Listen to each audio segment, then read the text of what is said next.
Hey everyone, and welcome back to another World of Warcraft video.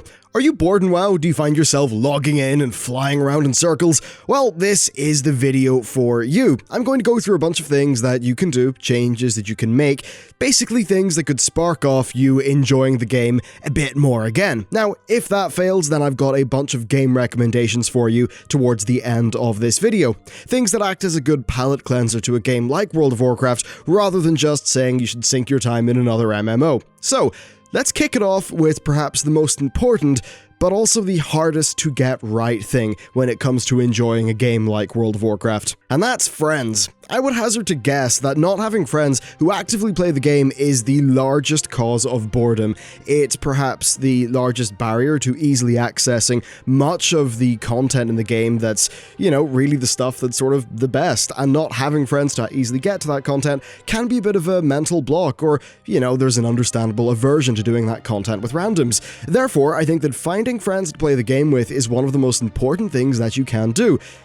But how? Because, well, spamming in trade chat for a guild, accepting random guild invites, they get spammed at you, that's not going to work, that's going to waste your time. Most guilds that are worth their salt, they do the gaming equivalent of hiring for culture. They want to make sure that the people they bring in are good members, or, a good fit for the team, both in terms of their skill set, but also their personality. The pre-made group finder can get this job done on a one-off basis, but it's probably not going to help form a lasting connection. So here's a few resources. There are quite a few Discord channels that are devoted to many different elements of the game. So for Mythic Plus content, there's the Mythic Plus Group Finder and Mythic Plus Friends Discords. Places like this basically offer a more personable way to meet people that will probably give you a better chance at forming a longer-term partnership.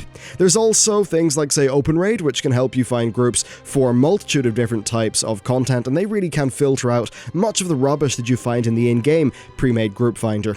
There's also just general communities for each class, and then of course there's the WoW Reddit Discord, where you can chat with people, perhaps strike up a few friends, and use some of their group finding channels. And speaking of group finding channels, most World of Warcraft Discords do have a group finding channel in them.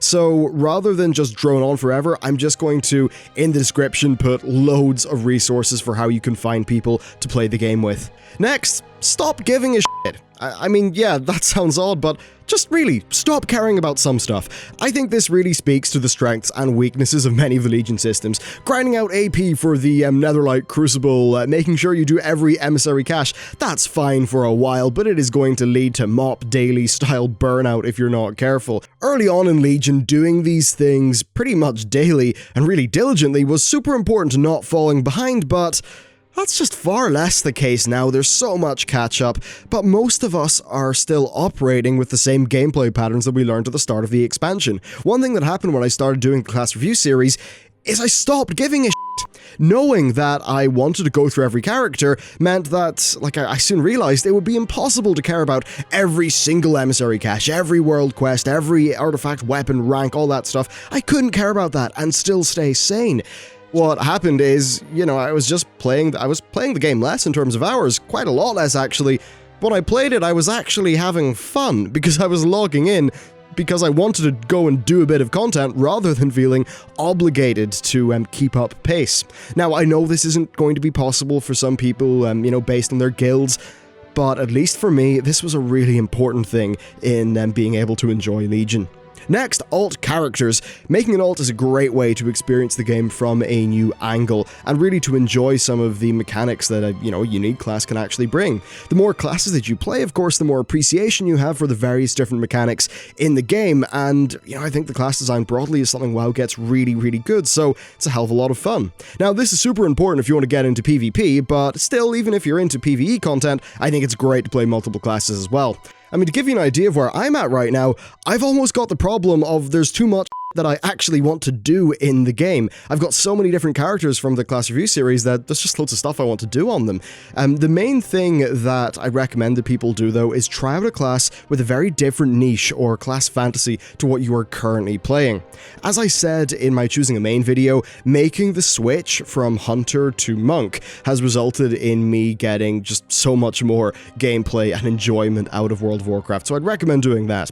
Patch 7.3 makes alt catch-up so much easier now. So yeah, as I've covered a few times, it really just does mean that picking up a new class is super easy. Now, this is definitely a follow-on, but trying a new role I think is really important. This is in tandem with the previous point, especially if you've been locked into a pure DPS class for quite a while. Each role provides a very, very different feeling type of gameplay, and then within each role, most of the different specs that fulfill that role have a very different playstyle. I've definitely found that with like the various healers and the tanks where, you know, we've got, say, a Resto Druid, Resto Shaman, Mistweaver Monk, and they all, you know, have very, very different and fun playstyles. Over in the tanking side, I found Blood to be... It's just so ridiculous that it's fun, but I've really fallen in love with the Brewmaster Monk because of its really fast, unique sort of style of gameplay. Now, one thing that you might even experience if you're moving from a DPS to being a healer or a tank is that you might actually be desired for once. Pretty weird, isn't it? Getting into a Mythic Plus pre-made is so much easier if you're a tank or a healer because people really want you.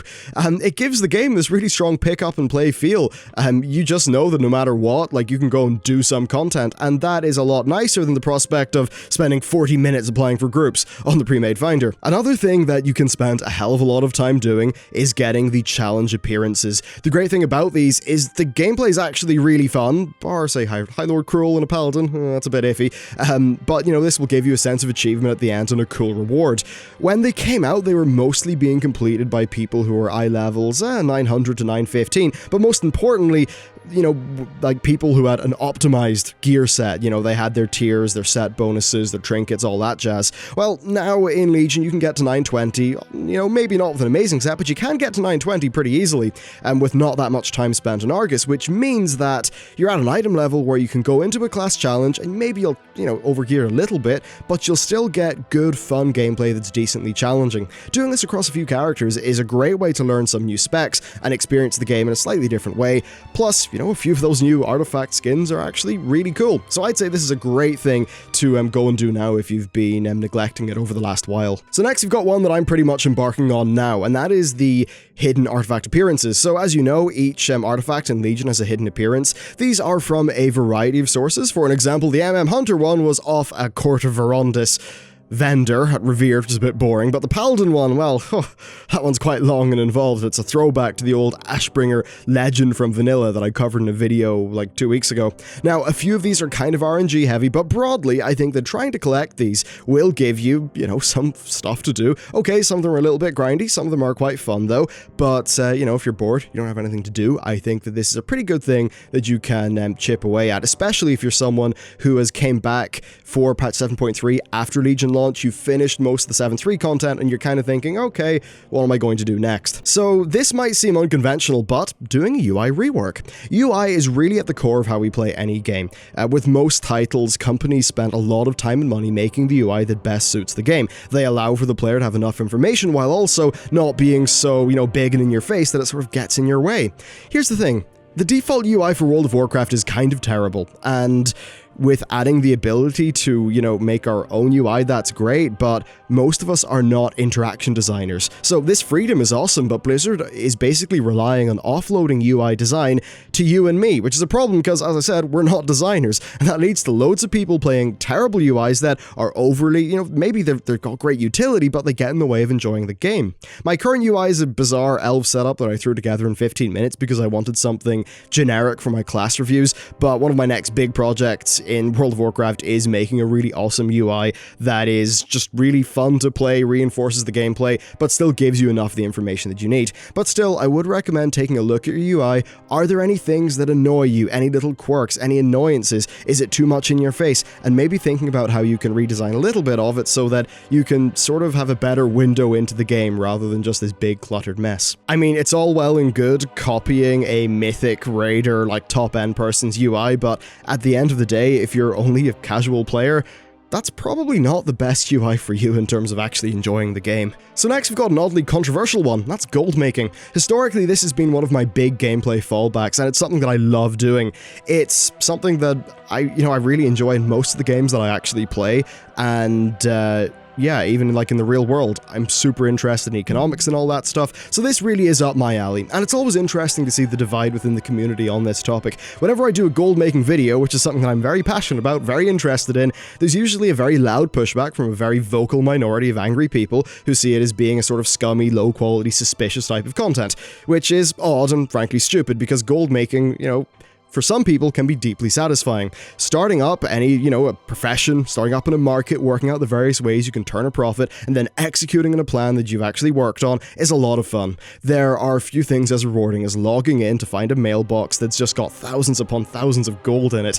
I very much see this as an element of the game that can be up there with the rest in terms of value, if it's the sort of thing that you naturally enjoy anyway, versus it being a sort of secondary thing off to the side. For me, it's not really about what I can afford with the gold, it's literally the process of earning the gold that's fun. It's that whole setting up a miniature business in-game, raking in the profits.